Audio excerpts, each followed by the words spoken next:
أعوذ بالله من الشيطان الرجيم. بسم الله الرحمن الرحيم. ولا تحسبن الذين قتلوا في سبيل الله أموات بل أحياء عند ربهم يرزقون فرحين بما آتاهم الله من فضله ويستبشرون بالذين لم يلحقوا بهم من خلفهم الله خوف عليهم ولا هم يحزنون. سورة آل عمران دی آیات نمبر 190. ولا تحسبن الذين او تاسو ګمان مکوي الذين فآغ کسانو باندې قتلوا في سبيل الله قتل کړل شوي د الله تعالی په لار کې امواتن دمړو بل احیاء بلکې هغوی ژوند دي عند ربهم د خپل رب سره يرزقون رزق ورکول کیږي. دا آیات هم د مخکنی آیاتو متعلق او د هغو سره مربوط دي. په مخکې آیاتونو کې الله تعالی د احد د پیښې ځینې اسباب بیان کړ او د دې پیښې حکمت او مصلحت یې بیان کړ چې هغه مصلحت او حکمت یې دا وشي الله عزوجل دا غوښتل شي منافقان او مؤمنان دا معلوم کړي او بل دا چې مؤمنانو ته د دې تربیت ورکړي چې دغه حالات به آینده هم راځي او پیښیږي. نو تاسو باید د اوس څخه دې خبرې ته آماده یاست چې په دغسې حالاتو کې څه کول پکار دي. پر روانو آیاتونو کې د شهداو فضیلت بیانوي او دا په دې وجه باندې بیانوي چې د دې شهداو په ارتباط صحابه کرام پریشان وو چې دا زموږ ډېر ملګري په شهادت باندې ورسېد. نو الله عزوجل د شهداو عظیمه مرتبه په دې آیاتونو کې بیانوي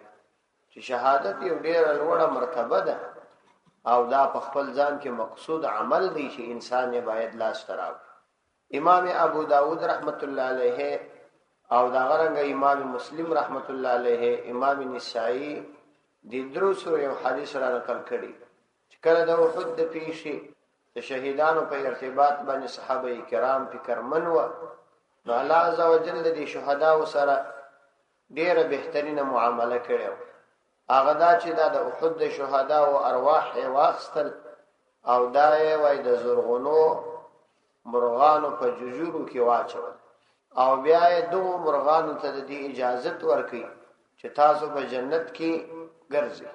دا هغوی به په جنت کې ګرځېدل او بیا چې به کله د استراحت او آرام وخت و نو در عرش لاندې یو بهترین قندیلونه وه په دې قندیلونو کې به بیا اوسېدل.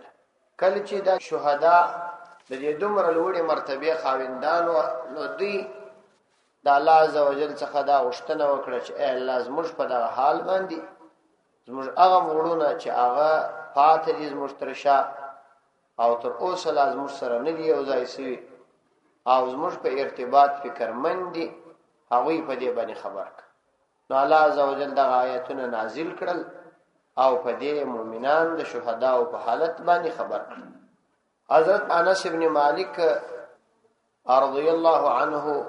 بیا د دې آیات په ارتباط یو بل واقعه نقل کړي چې د بیر معونه پیښه چې وسول دا یو پیښه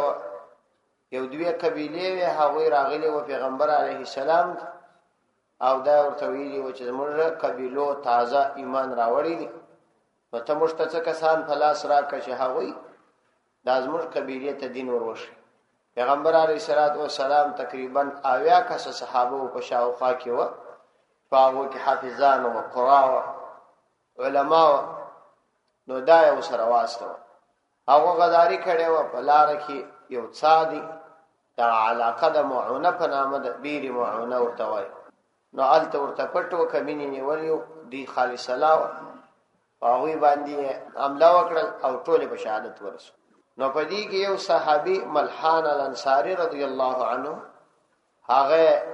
په نیزه باندې ووهلې او دا د مخ د خوا شاته یې دا نیزه ووته. نو هغه دا وویل چې ای الله زموږ په دې حالت باندې خپل پیغمبر خبر کړ. نو بیا وای دغه آیاتونه نازل شو. بهر تقدیر په دې آیاتونو کې د شهدا و ډېر لوړه مرتبه الله عزوجل بیانوي ولا تحسبن الذين قتلوا في سبيل الله اموات تاسو ګمان مکوي الذين فاكسانوا بني قتلوا چاوي قتل کړل سي په سبيل الله د الله تعالی په لار کې یعنی د دین په خاطر باندې امواتن دمړو یعنی د عام مړو په اعتبار و دوی ته مګوري بلکې د دوی او د عام مړو تر مابین ډیر زیات فرق دی هغه فرق دا دی بل احیاء بلکې دوی ژوند دي په یو ممتاز حیات سره عند ربهم د خپل رب سره دي یعنی الله عز وجل ته مقبول دي يرزقون هغوی ته رزق ورکول کیږي هغوی ته رزق ورکول کیږي دا درې نعمتونه الله عز وجل د دوی په ارتباط بیان کړ یو دا چې دوی ژوند دي او بل دا چې د خپل رب په دربار کې مقبول دي او دا چې الله عز وجل هغوی ته رزق ورکړي د شهدا او د حیات په ارتباط باندې ځینو مفسرین خورا تفسیری خبره لیکلي او ځینې مفسرین ساده پر تیر شوي اصلي وجه دا ده چې دغه شهدا او ژوند به څنګه وي دا خبره مخکې موږ کړې و چې د انسانانو د مؤمنانو تر مابین درجات او مراتب دا مختلف دي یو عام مؤمنان دي یو شهدا دي او یو انبیاء دي د انبیاء علیهم السلام ژوند په قبرونو کې هغه دومره مضبوط حیات او ژوند دي پر دنیوي اسباب او دنیوي کارونو هم تاثیر اچو دي مثلا د یو پیغمبر د کوروالا سره نکاح نسی کیږي ځکه چې پیغمبر په قبر کې ژوندۍ بدل کیږي د پیغمبر میراث نه تقسیمیږي ځکه میراث د مړي تقسیمیږي نو د دې پیغمبر حیات په قبر کې هغه ډیر مضبوط دی چې په دنیا کې هم ځینې احکام په خپل حال باندې پرې ایښي دي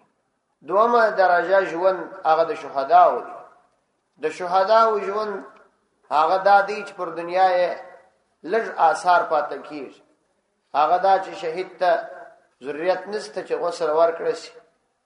شهید ته ضرورت دې نشته چې کفن ورکړي شي د خپل کالو او وینو سره به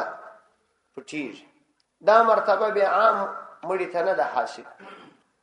او درېمه مرتبه د عام مؤمن ده چې هغه وفات شي غسل ورکول کیږي کالی دې نکسل کیږي لیکن نور تاثیر د شهید حیات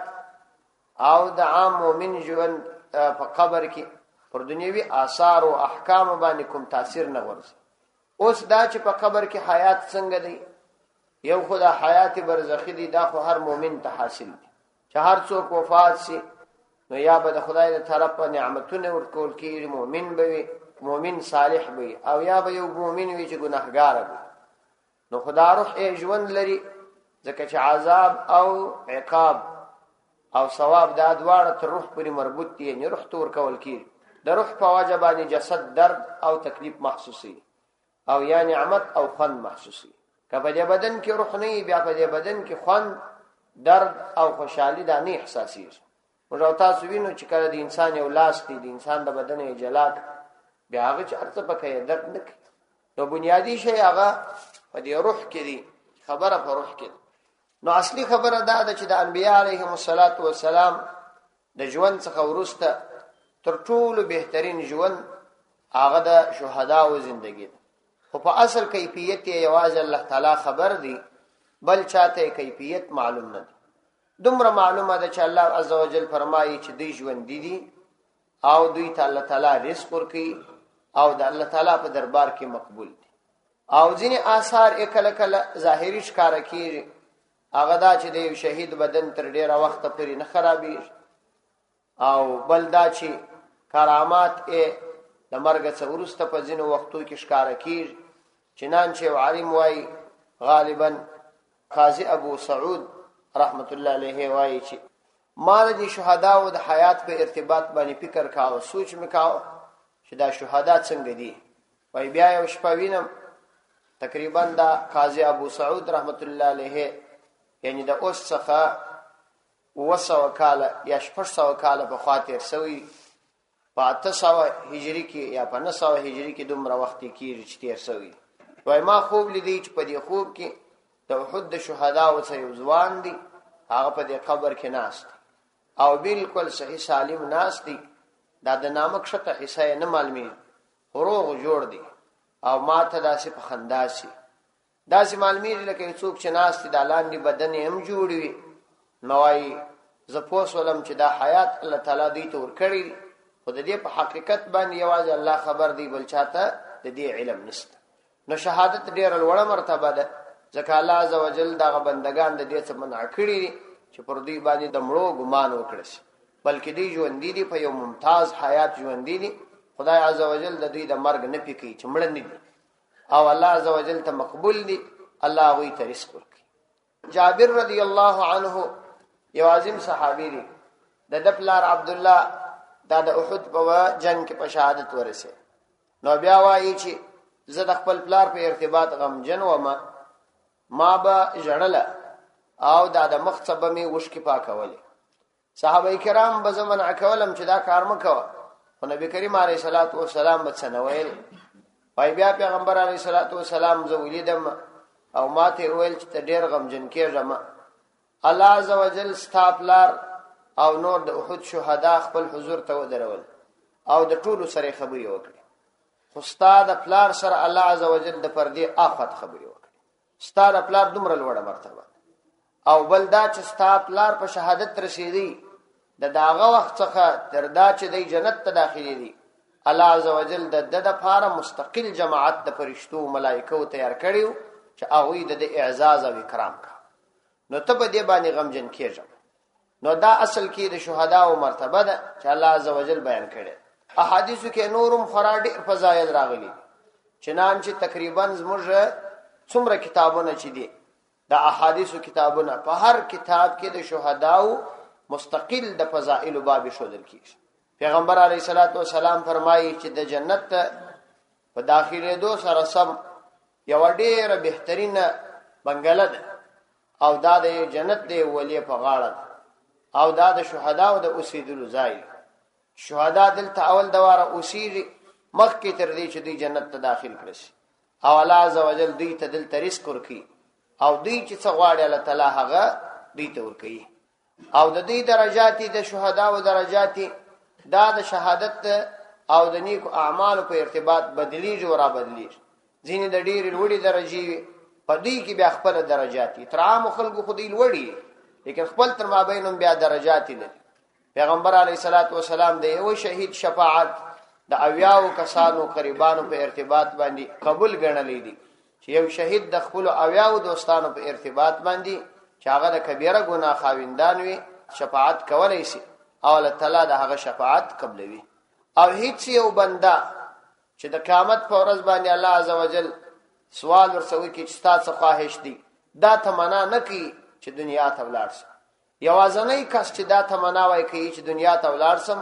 هغه شهید دی چې د شهادت په وجه کوم فضیلت او کوم فن لا ستراوړي دي چې هغه دوباره احساس لیکن چون کې الله عزوجل دا فیصله کړی ده چې دنیا ته بیا څوک نه ځي وای نو دا خواهش پریږدي نو دلته هر مخاطب په دې باندې امر دی چې تاسو به پر دې باندې د مړو ګمان هم نه کوئ نو شهادت ډېر لوړه مرتبه ده الله عزوجل دې موږ او تاسو ته نصیب کړي ولا تحسبن الذين قتلوا في سبيل الله اموات ولا تحسبن الذين او تغمان مکوا اي مخاطب الذين فاكسانوا بان قتلوا في سبيل الله چې د الله تعالی په لار کې قتل کړل شي یعنی د خدای د دین په خاطر باندې د مړو ګمان مور باندې کوا بل احیاء بلکې او ژوند دي په یو ممتاز حیات باندې عند ربهم د دې درب په نسبت باندې مقبول دي يرزقون رزق ورکول کیږي یو مولوی صاحب دی بل مولوی صاحب سره ملګریو دا یو مولوی صاحب د شهادت دعا کړه اللهم ارزق شهادتا فی سبیلک نو بل مولوی صاحب چې ځوان مولوی صاحب هغه سپینځري مولوی صاحب دا دعا کړه د ځوان مولوی صاحب ورته ویلی و بعد 63 سنه تدرش په تو کال ورسته هغه سپینځري مولوی صاحب مطلق کړه و دا بل ځوان دغه څه کړه و هم دا سني چې تاسو دا کوي درواښوي فرحين بما آتاهم الله من فضله فرحين پداس حال کې چې دغه شهدا به خوشاله وي بما فاغ نعمتونو آتاهم الله چې الله تعالی دوی ته ورکړي من فضله په خپل فضل باندې فرحین دی بخوشاله وي بما فاغ نعمتونو آتاهم الله چې الله تعالی هغوی ته ورکړي دي من فضله په خپل فضل سره. دا شهدا بخوشاله وي. ويستبشرون بالذين لم يلحقوا بهم من خلفهم ويستبشرون او دی بخوشالي حاصلوي بالذين دا هغه کسانو په ارتباط باندې لم يلحقوا بهم چې د دوی سره نه دی یو ځای شوی من خلفهم د دوی ورست الله خوف عليهم ولا هم يحزنون چې په دې باندې بغم نه وي ولا هم يحزنون او نه به هغوی غمجن وي. فرحين بما آتاهم الله من فضله دې شهدا او بل مرتبه بیان چې دغه شهدا به په هغه نعمتونو باندې چې الله تعالی دوی ته ورکړي په هغه باندې به دوی راضي وي ځکه چې دا به الله تعالی په دوی باندې احسان وي چې په دوی دا احسان کړي. مطلب یې دا سوچي الله عزوجل و دوی ته دوه قسمه نعمتونه ورکړي. یو دا ظاهري نعمت دی چې دا رزق دی او بل معنوي نعمت دی چې هغه د خوشحالي او فرحت دی چې د انسان زړه او دماغ ته حاصل. ډیر کسان وی مال ولري دولت ولري رزق الله عزوجل ورکړي فاروحي خوشحالي نه لري بلکې دی ته الله عزوجل دا روحي خوشحالي دا مرکي. ففرحين بما آتاهم الله من فضله او خوشاله وي بما فاغا آتاهم الله چې الله تعالی ورکړي بما آتاهم الله فاغا نعمتونو چې الله تعالی ورکړي وي هغه ته من فضله په خپل فضل سره. ويستبشرون بالذين لم يلحقوا بهم او دی خوشالي دي بالذين فاكسانو باندې لم يلحقوا بهم چې د دې سره نوي یو ځای سوي. یعنی څنګه چې دغه شهدا په د خپل ژوند باندې او په دغه نعمتونو چې الله تعالی دوی ته ورکړي خوشاله وي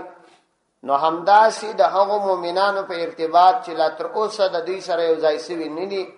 یعنی ژوندي دي د هغوی د پاره هم دوی انتهایی ډېر خوشاله او په دې باندې خوشاله وي چې کله هغوی راسي نو پر هغوی به هم دغه رقم غم نه وي او د هغوی د پاره به بیره نه وي لکه دا زموږ د پاره چې غم او بیره نشته. نو استبشرون دی خوشحالیږي بالذین د هغه مؤمنانو په ارتباط چې په دنیا کې دي لم يلحقوا بهم تر اوسه د دوی سره یو ځایوالی نه دي سوی یعنی تر اوسه لا سره یو ځای سوی نه وي من خلفهم د دوی نه ورسته نو دا هغو په ارتباط هم داسې خوشحالیږي. الله خوف علیهم ولا هم يحزنون چې پر دا هغوی باندې لا خوف علیهم په هغوی باندې بیره نشته ولا هم يحزنون او نه به هغوی غمجن وي. د هغو په ارتباط هم دا د دوی یقین وي لکه څنګه چې الله عزوجل مشتدا نعمتونه راکړه نو دغه زموږ مؤمنانو وړونو ته چې تر اوسه لا په دنیا کې دي هغوی ته به الله عزوجل دغسې نعمتونه او دغسې اطمینان چې نه به بیره وي نه به غم وي دا به الله عزوجل ورکوي. نو دې کې مقصد بیا دا دی چې مسلمانانو ته د دې شي ترغیب ورکول دي چې تاسو د جهاد په میدان کې سستېږئ ما د مرګ مه بیریږئ ځکه ستاسو دا مرګ د جهاد په میدان کې دا شهادت او شهادت دومره لوړه او اعلی درجه ده چې دغه شهدا دا دی الله عزوجل ته وایي چې زموږ په دغه حال باندې زموږ پاته وړونه خبر که او الله عزوجل د دوی د دغه خبر را رسولو دپاره پر پیغمبر علیه الصلاة والسلام دغه آیاتونه را نازلوي. را روان سبب بیانې چې الله تعالی ولې دوی ته دومره زیات نعمت ورکړي. یستبشرون بنعمت من الله وفضل دی خوشحالیږي بنعمت فنعمت من الله د الله عزوجل د طرف وفضل او د الله عزوجل د طرف ففضل یعنی دا خوشحالي چې دوی کوي دا د خدای د طرف نعمت دی او د الله تعالی د طرف فضل. یستبشرون بنعمت من الله وفضل دی خوشاله کیږي په خپل حالت باندې بنعمت من الله د الله تعالی په نعمت باندې چې پر دوی باندې وکي وفضل او په فضل چې الله تعالی پر دوی باندې نعمت وکي فضل ور باندې وکي او دوی په خپل سترګو باندې داولي او د خپل وړونو په ارتباط به ولې خوشاله کیږي. وجه دا وان الله لا يضيع اجر المؤمنين او هغه دا چې یقینا الله عزوجل لا يضيع اجر المؤمنين نه ضایع کوي اجر د مؤمنان دا هغو په ارتباط به ځکه خوشاله وي چې الله عزوجل د ځان سره دا وعده کړی ده او پر خپل ځان یې پر مؤمنانو باندې د فضل او کرم په خاطر باندې دا لازمه کړی ده چې زبر مؤمن نیک اعمال دا نه ضایع کوي. د نور په حالت بیا ځکه خوشالي چې وان الله لا يضيع اجر المؤمنين، یقینا الله عز وجل لا يضيع نزايا کوي اجر المؤمنين، د مؤمنانو اجر الله تعالی نزايا کوي. چې دا مؤمنان هل تورشي نو هل تبدي دا خپل د الله عز وجل د طرف ورکړل سوي نعمتونه دا وویني. مطلب دا سوچ دا دواړه کسان که اول شهدا دي او رستنی مؤمنان دي دا ټول به په جنت کې د خپل نیکو اعمالو بدله ویني. البته نیک اعمال چې سړی په څونه اندازه کړي هغه اندازه الله تعالی هغه ته لوړ کمال ورکړي. ابن کثیر رحمت الله علیه دغه آیاتو ورسته دا لیکلي دي چې الله عزوجل هر مؤمن ته په جنت کې د مرګ څخه ورسته څه نعمتونه ورکړي. البته د شهدا او د عام مؤمنانو فرق پیدا دی. شهدا او ته هر وخت اجازه دی چې هغه د جنت د نعمتونو او د جنت د واخشو د دې سیل وکي او پکښو ګرځي، لیکن عام مؤمنانو ته هر وخت دا نه، بلکې چې کله د حساب او کتاب څخه ورسته په د دې څخه فارغ شي نو کله دوی د جنت د نعمتونو سیل کوي او کله بیا خوب باندې بيدوي. لیکن د شهداو د پاره دا هر وخت چې د دې زړه وغواړي دا ورکول کیږي. الله عز وجل دې موږ تاسو ته د نیکو صالح اعمال توفیق راکړي. صدق الله.